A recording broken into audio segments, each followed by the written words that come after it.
साथियों नमस्कार। हिंदी साहित्य के अंतर्गत आज का मेरा प्रश्न है, भूषण की राष्ट्रीय भावना का परिचय प्रस्तुत कीजिए। जैसा कि हम जानते हैं, भूषण वीर रस के प्रमुख कवि हैं। तो आइए उनके बारे में थोड़ा सा परिचय जानते हैं। कवि भूषण हिंदी साहित्य के रीतिकाल के प्रमुख कवियों में से एक हैं। वे भक्तिकाल और रीतिकाल के संधिकाल में हुए और अपने वीर रस तथा श्रृंगार रस की कविताओं के लिए जाने जाते हैं। उनका काव्य मुख्य रूप से छंदबद्ध और ओजपूर्ण है, जिससे वीरता, प्रेम और भक्ति के भाव मुखरित होते हैं। उनके जन्म के बारे में माना जाता है 1670 संवत, यानी कि इसमें 53 हम घटाएंगे, 57 घटाएंगे तो 1613 ईस्वी, जो कि 17वीं शताब्दी में माना जाता है। मृत्यु है 1772 ईस्वी लगभग। स्थान उत्तर प्रदेश, वर्तमान कानपुर के निकट। भाषा, इनकी लेखन में जो भाषा है ब्रज भाषा, जो कि इनकी काव्य की भाषा है। साथ ही अवधी और संस्कृत के शब्दों का भी प्रयोग देखने को मिलता है। इनकी प्रमुख कृतियाँ, रचनाएं: शिवा बावनी, भूषण हजारा, चित्र प्रकाश, दूषणोद्वार, छत्रसाल दशक, भूषण उल्लास इत्यादि। आगे हम जानेंगे कवि भूषण की राष्ट्रीय भावना। राष्ट्रीय भावना का संबंध राष्ट्र से होता है और राष्ट्र उस जन समूह को कहते हैं जो किसी एक निश्चित भूखंड पर रहता है, जिसकी एक राजनीतिक परंपरा होती है, जिसकी संस्कृति, धर्म, साहित्य, भाषा, कला आदि की भी एक ऐतिहासिक परंपरा होती है, जिसकी सामाजिक एवं शासकीय व्यवस्था भी एक परंपरागत विचारधारा पर संचालित होती है तथा जिसके संपूर्ण जनजीवन में भावात्मक एकता रहती है। इस प्रकार राष्ट्र को सर्वोपरि मानकर जो कवि स्वदेश के प्रति अनुराग व्यक्त करता है, देशभक्ति के गीत गाता है, अपने समाज को उन्नत बनाने का प्रयास करता है, अपनी संस्कृति के समुज्ज्वल तत्वों का प्रचार करता है, अपने निर्बल राष्ट्र को सबल बनाने के लिए हमेशा प्रयत्नशील दिखाई देता है, अपनी जननी जन्मभूमि को स्वर्ग से भी अधिक गौरवमयी मानकर उसके प्रति त्याग एवं बलिदान के भाव जागृत करता है, अपने नदी, वन, पर्वत, पेड़, पशु, पक्षी आदि के प्रति अत्यंत रागात्मक संबंध प्रकट करता है, अपनी जनता में बंधुत्व के भाव जगाता है, अपने विभाजित जनों को एक समूह, संगठन या दल में संगठित करने के लिए प्रेरित करता है और अपने राष्ट्र का विरोध करने वाली पाशविक शक्तियों का दमन करने की प्रेरणा देता है। उसे राष्ट्रीय भावना से संपन्न एक राष्ट्रीय कवि की उपाधि से विभूषित किया जाता है। इस दृष्टि से एक राष्ट्रीय कवि में मुख्यतः स्वदेश के प्रति तीव्र अनुराग की भावना रहती है। वह अपनी संस्कृति को प्रेमी होता है, राष्ट्र के उत्थान में तत्पर रहता है, उसे अपने समाज के उत्थान का रात दिन ध्यान रहता है और उसी के लिए हमेशा प्रयासरत रहता है। उसके विचारों में सदैव अपने धर्म की उन्नति हिलोरे लेती रहती है और वह धर्म का हास देखकर विकल एवं बेचैन होकर धार्मिक उन्नति के लिए प्रयास करता है। उसे अपनी राजनीतिक मान्यताएं सभी प्रकार से मान्य होती है और उनका अधपतन देखकर वह अपने राष्ट्र की राजनीतिक स्थिति को सुधारने में संलग्न दिखाई देता है। उसे अपने साहित्य एवं अपनी भाषा से तीव्र अनुराग होता है और उसका विनाश देखकर अथवा उसका ह्रास देखकर वह व्यग्र एवं व्यथित हो उठता है तथा उनकी सुरक्षा के प्रयत्न करता है। साथ ही उसे अपने राष्ट्र के कर्णधारों का यशोगान गाने में अत्यधिक आनंद आता है, जो जननायक होते हैं और अन्याय का दमन करने में तत्पर दिखाई देते हैं। इस प्रकार ध्यानपूर्वक देखा जाए तो किसी भी राष्ट्रीय कवि की भावना के 11 तत्व समाहित रहते हैं।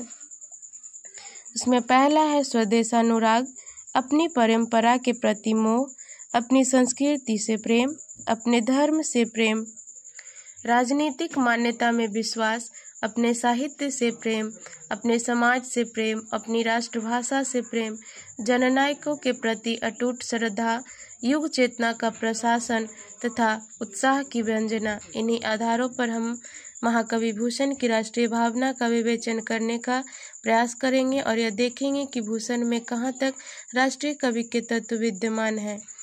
तो पहला है स्वदेशानुराग, जिसके अंतर्गत भूषण के हृदय में स्वदेशानुराग कूट कूट कर भरा हुआ था।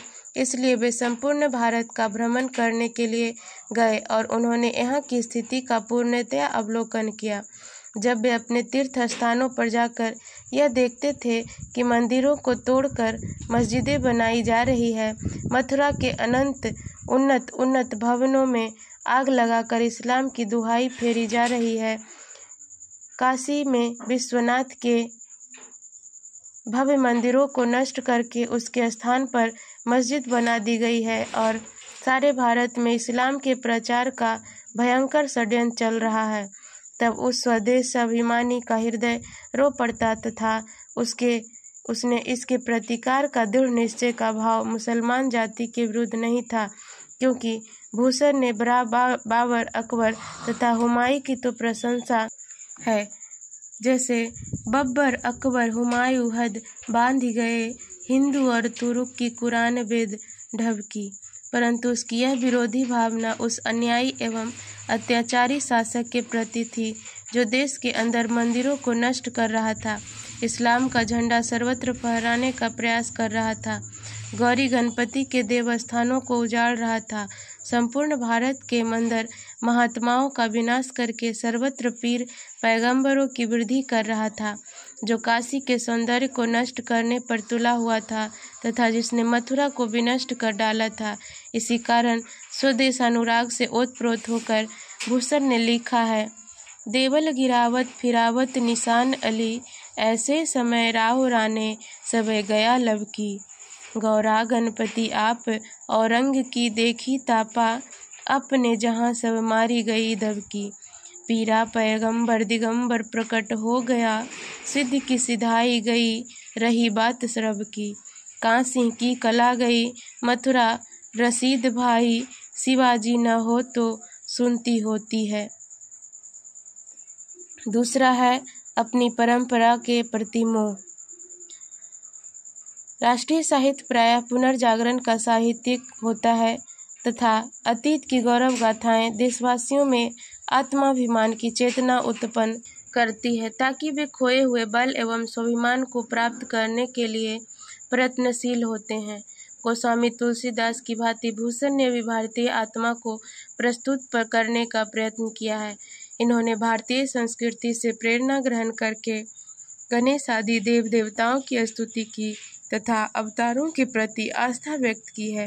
उन्होंने शिवाजी को स्पष्ट अवतारी पुरुष घोषित किया है, जैसे दशरथ जू के राम भय, वसुदेव के गोपाल, सोई प्रगटई साहि के श्री शिव सिंह राज, सब श्री शिवराज भुआल, उदित होत शिवराज के मुदित भय द्विज देव, कलयुग हठयो सकल मलेच्छन को अहमेव।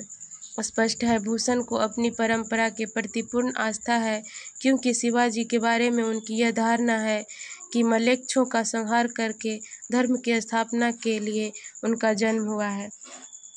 तीसरा है अपनी संस्कृति से प्रेम। भूषण राष्ट्रीय संस्कृति के अनन्य भक्त थे। वे नहीं चाहते थे कि भारत की प्राचीन संस्कृति नष्ट होकर यहाँ मुस्लिम संस्कृति का प्रचार हो, क्योंकि भारतीय संस्कृति तो अध्यात्म प्रधान थी, जबकि मुस्लिम संस्कृति में भौतिकता की प्रधानता थी। भारतीय संस्कृति में त्याग का महत्व था, जबकि उसमें संस्कृति भोग प्रधान थी। भारतीय संस्कृति में अहिंसा को परम धर्म माना गया था, जबकि मुस्लिम संस्कृति हिंसा को सर्वाधिक महत्व देती थी। भारतीय संस्कृति में सहृदयता एवं संतोष का प्राधान्य था, जबकि मुस्लिम संस्कृति कठोरता, कट्टरता एवं असंतोष पर प्रतिष्ठित थी। वह किसी अन्य धर्म के आचरण को सहन नहीं कर सकती, इसलिए औरंगजेब ने भारतीय संस्कृति को नष्ट करने का बीड़ा उठाया। इसे देखकर भूषण का हृदय कराह उठा और वह इस घोर अन्याय के विरुद्ध आवाज़ बुलंद करने के लिए बाह्य हुआ। इसलिए भूषण का हृदय महाराज शिवाजी की प्रशंसा कर रहा है, जैसे मच्छह कच्छ में कोल नृसिंह में वामन में भसी भूषण जो है, जो द्विज राम में जो रघुनाथ में, जोड़ अब कहिए बलराम हु को है, बौद्ध में जो अरु जो कल की मह विक्रम दुबे को, आगे सुनो है साहस भूमि आधार, सोई अब भी सरजा शिवराज में सो है। चौथा है अपने धर्म से प्रेम। प्रत्येक राष्ट्रीय कवि अपने राष्ट्र के धर्म पर आरूढ़ रहता है और जब यह देखता है कि उसके धर्म पर आघात हो रहा है, उसे नष्ट करने का प्रयास कर रहा है अथवा उसे परिवर्तन करने की चालें चली जा रही है, तब वह तिलमिला उठता है और उन धर्म विरोधियों के विरुद्ध ललकारता हुआ धर्म संरक्षण हेतु उपाय करता है। महाकवि भूषण ने भी जब यह देखा कि औरंगजेब भारत के पुरातन वैदिक धर्म का निनाश करने की चाल लेगा, सर्वत्र इस्लाम धर्म को फैलाकर ही मानेगा तथा हिंदुओं का नामो निशान भी नहीं रहने देगा, तब भूषण का मन व्यग्र हो उठा और उसके कवि उन्मत्त होकर धर्म विरोधी शासकों के लिए अपनी लेखनी चलाने के लिए बाह्य हो गया। भूषण की यही धार्मिक भाव संबंधी राष्ट्रीय भावना इस प्रकार व्यक्त हुई। वेद राखै विदित पुराण प्रसिद्ध राखै, राम नाम राखियो अति रसना सुधार में। हिंदुन की चोटी रोटी राखी है सिपाहिन की, कांधों पे जनेऊ राखियो माया राखी घर में। राजन की हद राखी तेग बल शिवराज, देव राखै देवै स्वधर्म राखयो घर में। पांचवा है राजनीतिक मान्यता में विश्वास। राष्ट्र कवि अपने देश की राजनीति एवं उसकी मान्यताओं को उचित मानता है। भूषण भारतीय राजनीति के पक्षधर थे, इसलिए उसने ऐसे ही राजाओं को अपने काव्य का नायक बनाया जो भारतीय नीतियों के अनुयायी थे। उन्होंने महाराज शिवाजी की नीति में वे सब नीतियाँ देखी थी जिनको अपना विदेशी उन्नति कर रहे थे, जिसने संपूर्ण भारत में हिंदू पद शाही की स्थापना का संकल्प लिया था, जो समूचे भारत को विदेशी राजनीति से सर्वथा मुक्त करना चाहता था तथा जिसने दृढ़ता, साहस, धैर्य, विश्वास, सहिष्णुता, उदारता, दानशीलता आदि सद्गुण विद्यमान थे। अपनी इसी मान्यता के कारण भूषण ने औरंगजेब की शासन नीति की घोर निंदा की है और महाराज शिवाजी तथा छत्रसाल की राजनीति की भूरी भूरी सराहना की है। शिवाजी की प्रशंसा करते हुए तो भूषण ने यहाँ तक कहा है, जा दिन जन्म लिहि भूपर भूशिल भूप, ताहि दिन जीतियो अरि उर के उदाह को। छठी छत्रपतिन को जीतियो भाग्य अनायस, जीतियो नाम करण में करण प्रवाह को। भूषण भनत बाल लीला गढ़कोटि जीतियो, शाही के शिवाजी करी चहु चमु चाह को। बीजापुर गोलकुंडा जीतियो, लरिकाई ही के मैं, जवानी आए जीतियो दिलपति पातशाह को। छठा अपने साहित्य से प्रेम। प्रत्येक राष्ट्र कवि अपने राष्ट्र के परंपरागत साहित्य से प्रेम करता है और उसी परंपरा को अग्रसर करने में गौरव का अनुभव करता है। भूषण के साहित्य का अध्ययन करने पर ज्ञात होता है कि भूषण ने अपने वेद शास्त्रों का भली प्रकार अनुशीलन किया था और उसी परंपरा में अपने शिवराज, भूषण, शिवा बावनी, छत्रसाल दशक आदि ग्रंथों का निर्माण किया। शिवराज भूषण में भारतीय काव्यशास्त्र द्वारा मान्य अलंकारों का निरूपण है तथा शिवा बावनी एवं छत्रसाल दशक में उन्होंने अपने आश्रयदाताओं का इस प्रकार यश का वर्णन किए हैं कि उसमें पुरातन साहित्य के प्रति उनका अगाध प्रेम मुखर हो उठा है। सातवां है अपने समाज से प्रेम। भूषण की राष्ट्रीय भावना उनके समाज प्रेम से भी व्यक्त हुई है, क्योंकि जिस तरह प्रत्येक राष्ट्रीय कवि अपने समाज पर होने वाले अत्याचारों, अनाचारों एवं व्यभिचारों से तिलमिला उठता है, उसी तरह कवि भूषण औरंगजेब तथा अन्य मुसलमानों के द्वारा होने वाले सामाजिक अत्याचारों एवं उनके सभी बुरी नीतियों का समूल विनाश करना चाहते थे, जो समाज की मर्यादाओं को भंग कर रहे थे, रीति नीति को मिटा रहे थे, नैतिकता को समाप्त कर रहे थे तथा सामाजिक आदर्शों को बदलकर समाज में विलासिता, अकर्मण्यता, भौतिक लालसा, मिथ्या अहंकार, वासनाएं आदि जागृत कर रहे थे। आठवां है अपने राष्ट्रभाषा के प्रति प्रेम। प्रत्येक राष्ट्रीय कवि अपनी मातृभाषा एवं राष्ट्रभाषा से अगाध प्रेम रखता है और उसी में अपनी समस्त रचनाएं प्रस्तुत करता है। भूषण कवि भी यही विशेषता देखी जाती है कि वैसे तो महाराज शिवाजी के दरबारी कवि थे और शिवाजी महाराष्ट्र के रहने वाले थे, अतः उनके यहाँ मराठी भाषा का अत्यधिक प्रचार था, किंतु भूषण ने मराठी भाषा में के प्रदेश में रहते हुए भी हिंदी में ही अपनी रचनाएं प्रस्तुत की और महाराज शिवाजी से पर्याप्त पुरस्कार प्राप्त किए। ऐसे ही बुंदेला सरदार छत्रसाल के दरबार में बुंदेली भाषा का जोरदार था, परंतु भूषण कवि ने अपनी उसी प्रचलित हिंदी भाषा में कविताएं कुर्की तथा बुंदेला सरदार से पर्याप्त सम्मान और प्रतिष्ठा प्राप्त की।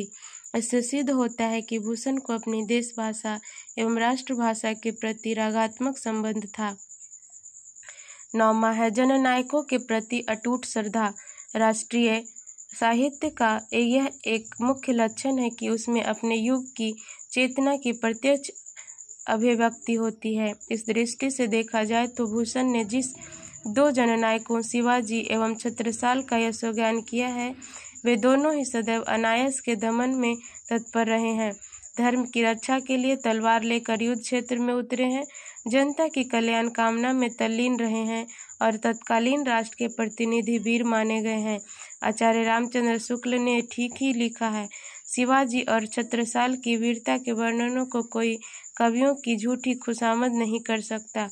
वे आश्रयदाताओं की प्रशंसा की प्रथा के अनुसरण मात्र नहीं है। इन दो वीरों का जिस उत्साह के साथ हिंदू जनता स्मरण करती है, उसी की व्यंजना कवि भूषण ने की है। अतः यह स्पष्ट होता है कि जिन नायिकाओं का यशोगान किया है, वे राष्ट्र के कर्णधार थे और उनके प्रति वर्णित भावों में कवि भूषण राष्ट्रीय भावना ही सर्वत्र उमड़ रही है। आगे है युग चेतना का प्रकाशन। राष्ट्रीय साहित्य का यह एक मुख्य लक्षण है कि उसमें अपने युग की चेतना की प्रत्यक्ष अभिव्यक्ति होती है। कवि भूषण के समय में भारतीय संस्कृति और मुस्लिम संस्कृति के बीच जबरदस्त टकराव हो रहा था, जिसे कवि भूषण के इस संघर्ष को वाणी प्रदान की और अपने काव्य में युग चेतना को साकार किया। भूषण की कविता हमें युग और योगीन चेतना दोनों को समझने में सहायता प्रदान करती है। उनकी एक कविता की पंक्ति, जिसकी शिवाजी ने मुगलों के देशव्यापी अत्याचारों को थामने में कितनी रोक लगाई थी। काशी हूँ की कला कई, मथुरा मसीत भई, शिवाजी न हो तो सुन्नति होती सबकी। उत्साह की व्यंजना। हम देखते हैं कि भूषण की कविता में उत्साह की बहुत ही सजीव एवं सफल अभिव्यक्ति हुई है। वीर रसों के जितने भी भेदों पर भेद हो सकते हैं, उत्साह के जितने भी अवसर हो सकते हैं, उन सब की सबल अभिव्यक्ति हमें भूषण की कविता में उपलब्ध होती है। जैसे रामायण में वर्णित राम और रावण के संघर्ष के जैसा ही भूषण ने शिवाजी और औरंगजेब के संघर्ष का वर्णन किया है। भीड़ी राखे मुगल, मरोड़ी राखे पातशाह, बैरी पीसी राखे बरदान, राखियो कर में। राजन की हठी राखी, तेग बल शिवराज, देव राखे देवल स्वधर्म, राखियो घर में। सारांशतः भूषण की राष्ट्रीय भावना में तत्कालीन सामाजिक, राजनीतिक, धार्मिक, सांस्कृतिक एवं साहित्यिक चेतना विद्यमान है।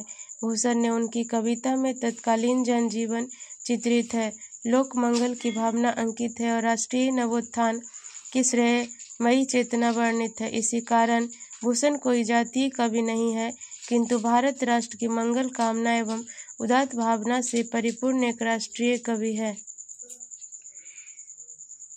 प्रिय साथियों, धन्यवाद। यदि हमारे प्रश्न की उत्तर समझाने का तरीका पसंद आया हो तो मेरे चैनल को लाइक और सब्सक्राइब करें। धन्यवाद।